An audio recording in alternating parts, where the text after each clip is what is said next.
A variety of flowers will make their way into the hands of loved ones today. But have you ever asked yourself, where do the beautiful bouquets come from? If so, we have the answer coming up. President Biden is meeting with New York City's new mayor tomorrow to discuss the wave of gun violence plaguing American cities. Illegal guns are a big part of the problem, especially ghost guns that can be easily purchased with no background checks. CBS's Jeff Paggs has an exclusive interview with a top federal official in charge of getting those guns off our streets.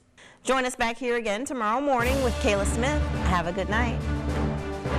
The federal government says U.S. population growth is the lowest it's been since the founding of our nation. And they say COVID is one of the leading factors for the decline. This comes as the Omicron variant is now sweeping across the country, forcing the Biden administration to respond. Natalie Brand has more details from the White House. It's the official day of love, also known as Valentine's Day, and I'm here at Lasting Expressions to find out how flowers make the day just a bit more special. Nothing says be mine like a 1,000-mile journey to make it into your arms, or in this case, your vase. Lasting Expressions flower designer Tara Wilson tells us how the flowers make it from a faraway journey to Alpena. The flowers are actually grown, almost 90% of them in South America, and they are flown or shipped here. And so they come here, they go into ports, or they get off the airports and things like that, and then they're sent to the distributing centers. The distributing centers bring them up to us. Now that the flowers have arrived safely in Alpena, customers have a tough decision to make. Between roses, carnations, orchids, and more, how's a girl or guy to choose? Flower designer Wilson tells us what to consider when buying flowers for a loved one. Carnations and daisy mums or chrysanthemums, they last the longest. So if you're looking for longevity, those are a good standby, and they're just super hardy, and they're going to last the longest out of any flower. This is a carnation, and these yellow, those are daisy mums, and they're our longest lasting flowers.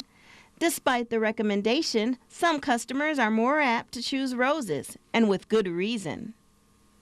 Giving them to Mom. Ooh, and why are you giving those to Mom? Do you know why? Yeah. Why? Because he loves them.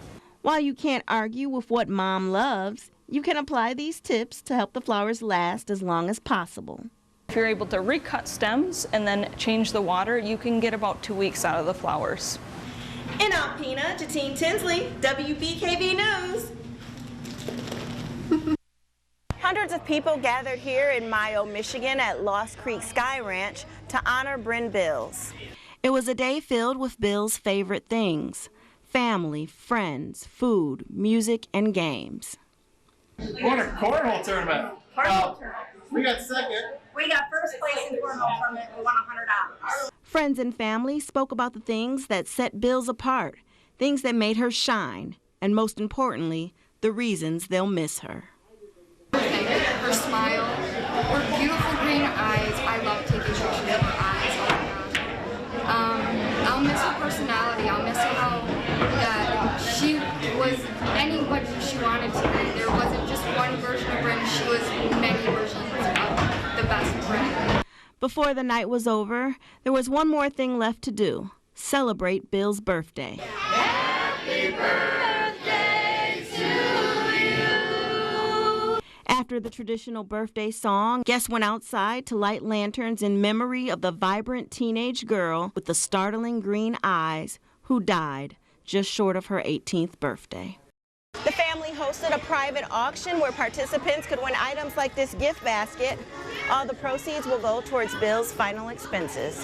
In Mayo, Michigan, Gatini Tinsley, WBKB News.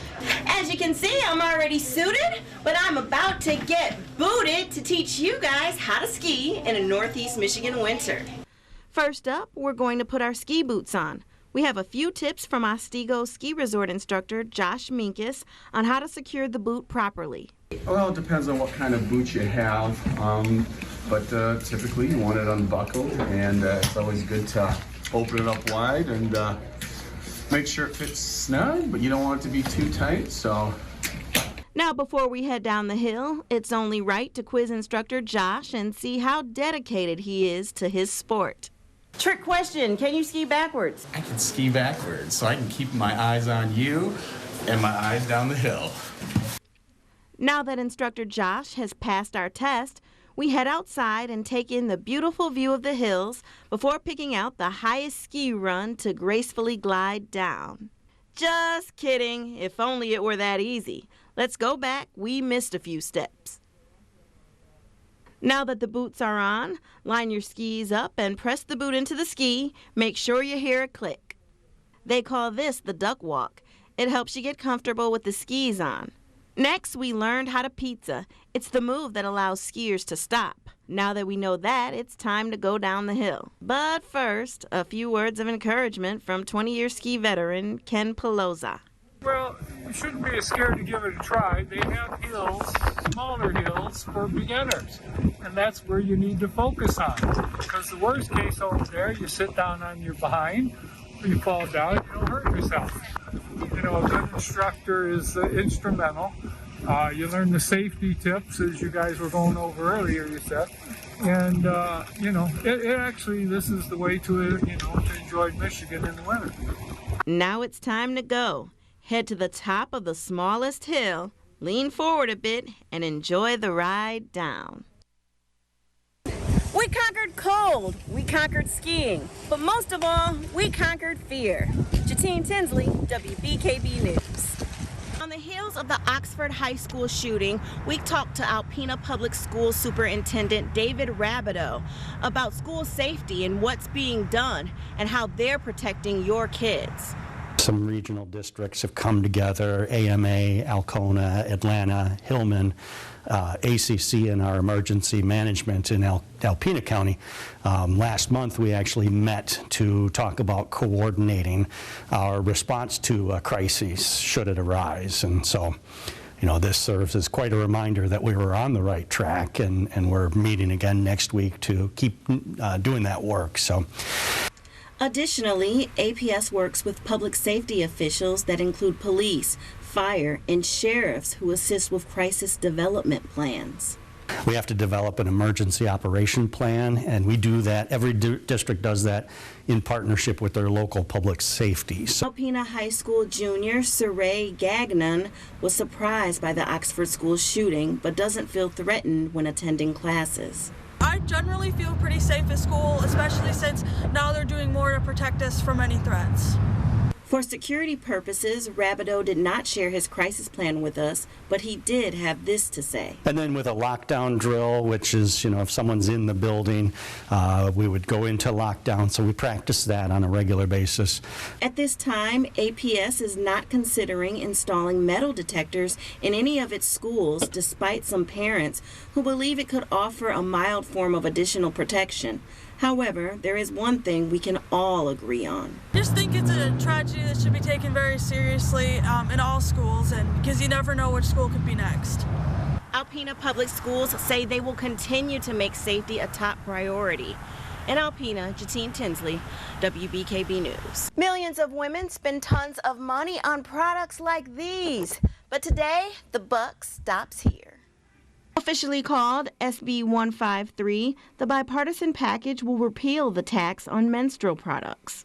Well, I think it's awesome. It's about time somebody stepped up to the plate. For decades, the taxation of menstrual products has gone back and forth in legislature, with many women citing the tax is unfair. I think that it's great that she finally did this, because females should not have to pay taxes on something they didn't have a choice on, and no one else has to pay for it. Like men, they don't have to pay taxes on something like this. So I think it's really important that she did that. Research shows that low-income women are most affected by the taxation of menstrual products. We don't have taxes on things like groceries, gasoline, things that we need every day, and there's no woman in the world who chooses to have a period. So I think it's great that we don't have to be charged extra just for living our daily lives every month.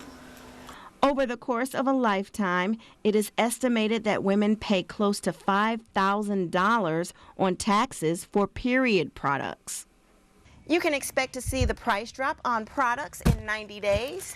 In Alpena, Gatini Tinsley, WBKB News. This is the Lexus LC convertible concept car, and it just took home the award by Eyes on Design for Best Exterior Lighting. You can kind of check out these lights as it spins around this rotating stage. You'll see the red lights kind of lit up in the shape of an L sign, and that's one of Lexus's signature designs, so that you always can recognize a Lexus vehicle with the L sign in the lights. You see it right there. It almost can kind of look like a Nike check mark, but it's actually L, and it's representative of the brand in itself. So this is actually a concept. You know, when the original LC was designed, the platform and the structure was designed with the ability to accommodate a convertible, which is great news for us. This is a concept. We're putting it out here in the market. We're going to learn. We're going to see what the response is, and I, for one, am really hoping that it's strong, because I'd love to be selling these things. It looks fantastic. The car was built, it appears, from a styling standpoint, to be a convertible. Lexus is hoping the LC convertible can help fill a hole in their current market if the public response to the car suggests a need for Lexus lovers to want to drop the top. Well, I think it's a good idea for the car company. They don't really have a convertible in the market right now. I think I'm a little timid with that, because sometimes when concept cars are released, the actual car on the road doesn't look too much like it. But Lexus has been good over the past couple of years. If it's a concept and it looks nice in the concept, they bring something very similar to the road. So I think I would like to see it on the road. And Lexus will be tracking the public's response to the vehicle via social media. So if you'd like to see this concept go from a concept car to reality, you'll need to upload a picture of it on your social media. That's how they will be tracking and seeing the public's response to the vehicle. And hopefully we'll be able to see this car out on the road sooner than later. Gatini Tinsley, News 18.